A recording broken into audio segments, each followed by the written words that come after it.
उस प्राणी को वही कर्म प्रारब्ध बस दूसरा जन्म लेकर यहाँ फिर भोगना पड़ता है, लेकिन भोगना जरूर पड़ता है। नरक और स्वर्ग केवल यही पृथ्वी पर ही आपको भोगना पड़ेगा। कैसे भोगना पड़ेगा? हमारे समाज में प्रत्येक घर में नरक या स्वर्ग में से एक है, प्रत्येक घर में है महाराज। परीक्षित जी, आपके घर में नरक है या स्वर्ग है? जानते हैं? नहीं जानते? अच्छा, हम दिखाते हैं आपको। नरक देखोगे या स्वर्ग? क्या देखना पसंद करोगे? नरक क्यों देखे हैं? स्वर्ग दिखाओ महाराज। चलिए पहले स्वर्ग दिखाते हैं।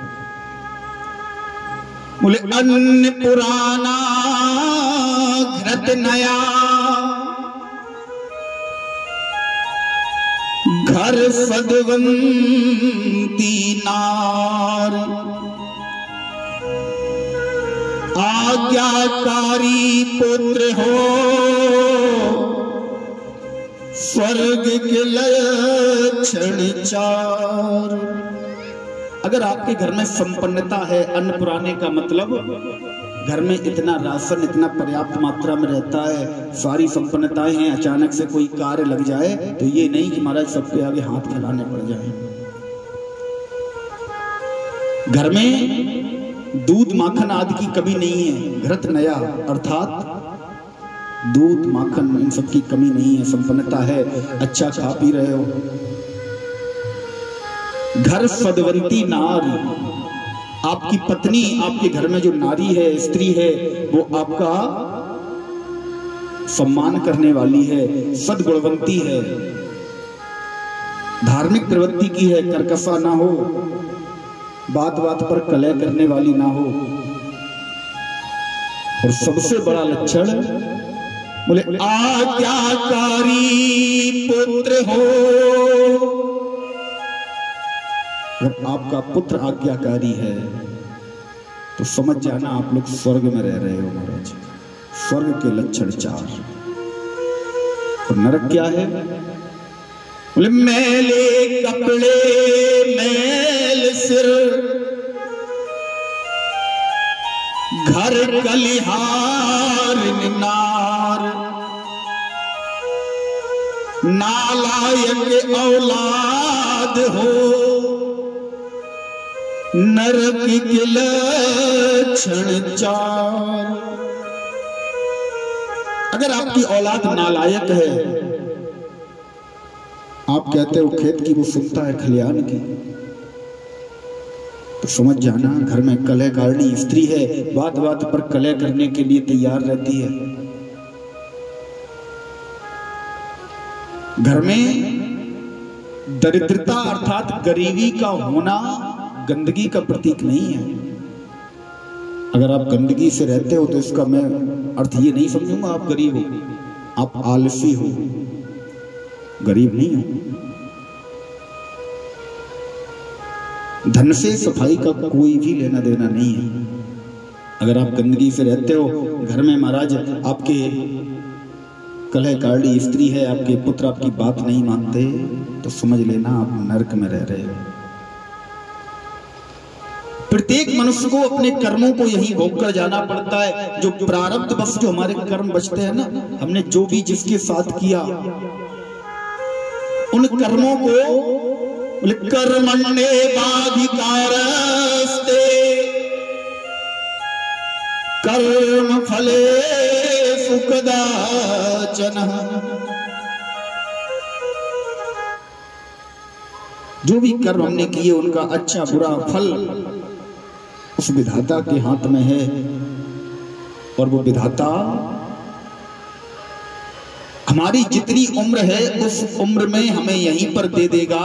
जो कर्म हमारे, जो कर्मों का फल हमारा बच जाएगा ना, वो फल हमारे जाने के बाद हमारे दूसरे जन्म के लिए हमारे आने से पहले तैयार रखा है। मिलेगा जरूर। एक जन्म में आप चले गए, बोले महाराज उसने तो इतना बुरा किया था और सारी जिंदगी सुख भोग के चला गया। कोई बात नहीं, चला गया। उन जो उसने बुरे कर्म किए हैं, उन बुरे कर्मों का फल भोगने के लिए उसे पुनः आना पड़ेगा, पुनः उसे आना पड़ेगा महाराज। पहले विधि प्रारब्ध रचो, पाछे रचो शरीर। पहले विधाता हमारे प्रारब्धों को बेच देता है, उसके बाद हमारा शरीर इस पृथ्वी पर आता है। किसी संत ने कहा भी है कि जिसका प्रारब्ध जैसा जहां से फल पैसे ही मिलते वहां से, जिसका प्रारब्ध जैसा जहां से फल पैसे ही मिलते वहां से।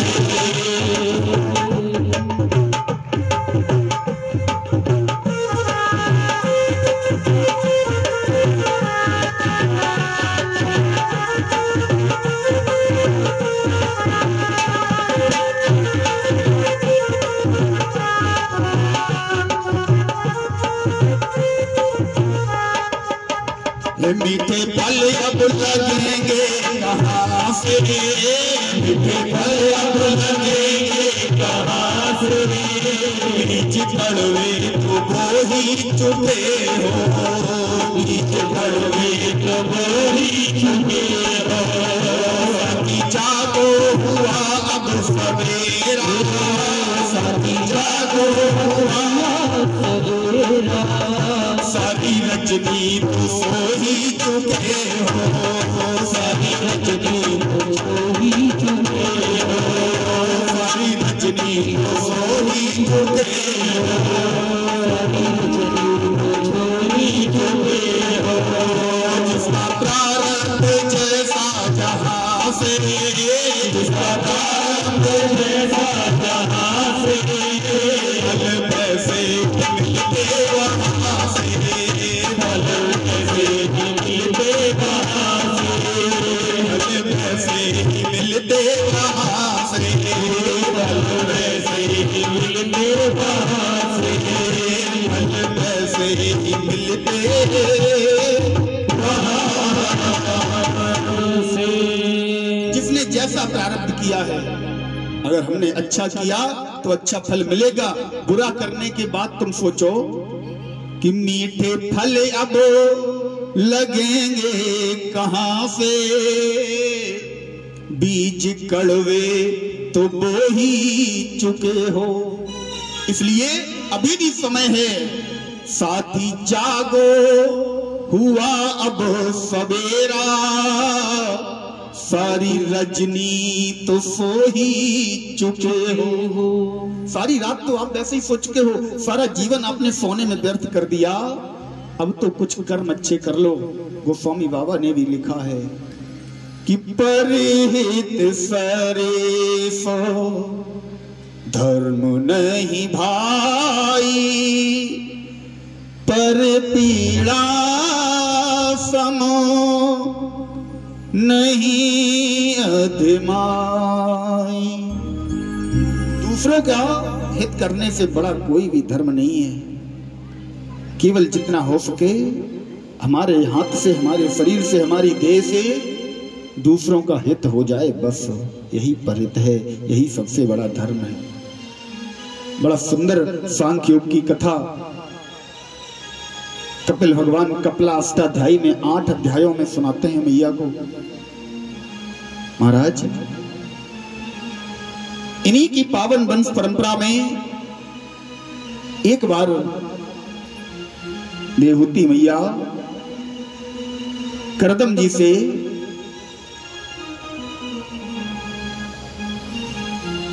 एक पुत्र प्राप्ति का उपाय पूछती हैं। करदम जी कहते हैं,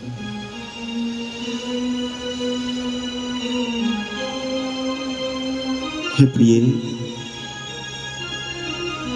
फाल्गुने श्यामले पक्षे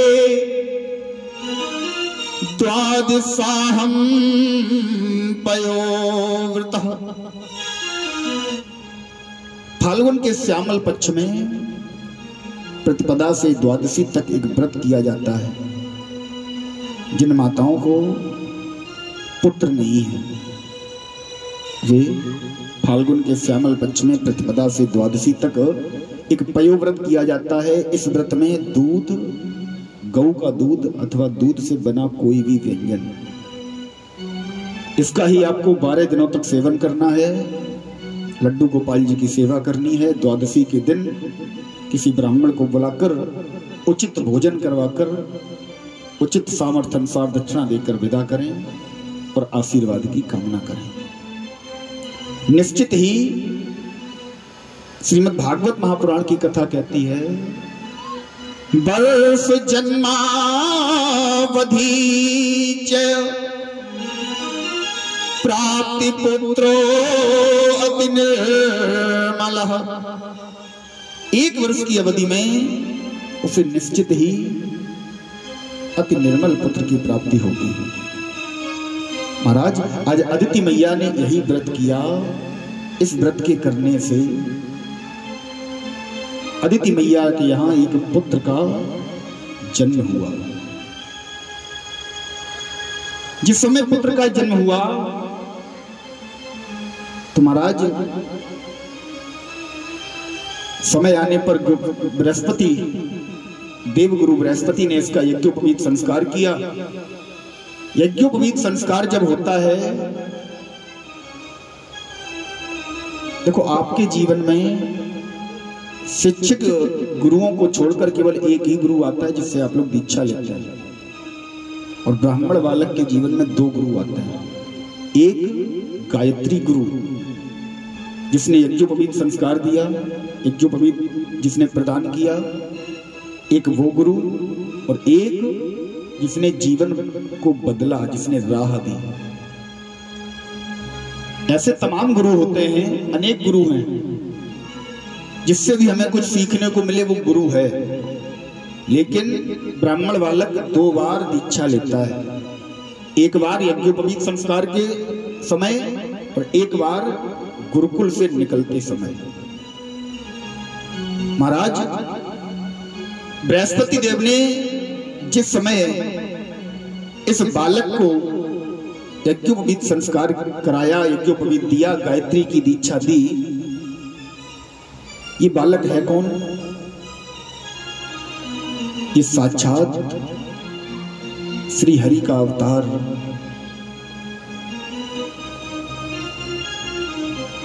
सच्चिदानंद रूप करुणालय वरुणालय नारायण श्री वामन भगवान है। जिस समय वामन भगवान का यज्ञोपवीत संस्कार हुआ महाराज, वामन भगवान ने हाथ जोड़े गुरुदेव से पूछा, बोले प्रभु, हे गुरु भगवान, हमें ये बताओ हम आपको क्या दक्षिणा दें?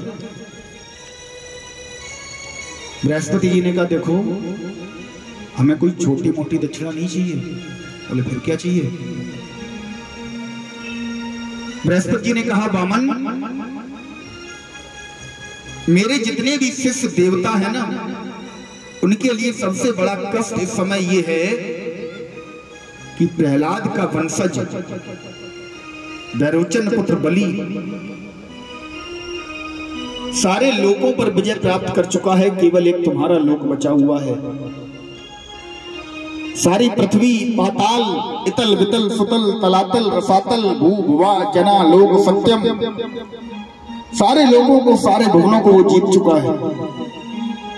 अगर तुम हमें देना चाहते हो दक्षिणा में, तो मुझे बलि से वही सारे भुवन और लोक दक्षिणा में दे दो। वामन भगवान ने कहा, गुरुदेव बस इतनी सी दक्षिणा? बोले हाँ बलि, हाँ वामन, केवल इतनी दक्षिणा हमें चाहिए। महाराज, आज वामन भगवान ने सुंदर सा स्वरूप बनाया, सुंदर सा स्वरूप बनाकर निकले और जा रहे हैं एक पगडंडी से होते हुए बलि के दरवाजे की तरफ। रूप क्या है?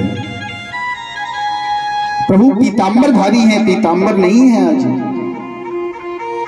संत ने एक ने लिख दिया कि तने पर वह पीतांबर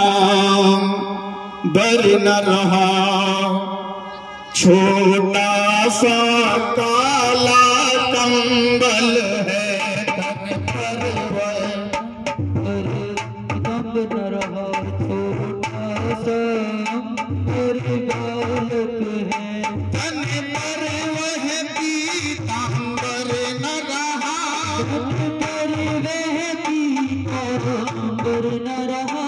छोटा सा काला कंबल है, छोटा सा काला कंबल है। वह शंख नहीं वह चक्र नहीं, वह शंख नहीं वह चक्र नहीं, हाथों में दंड कमंडल है, हाथों में दंड कमंडल है। वह शंख नहीं वह चक्र नहीं, शंख नहीं वह चक्र नहीं, हाथों में दंड कमंडल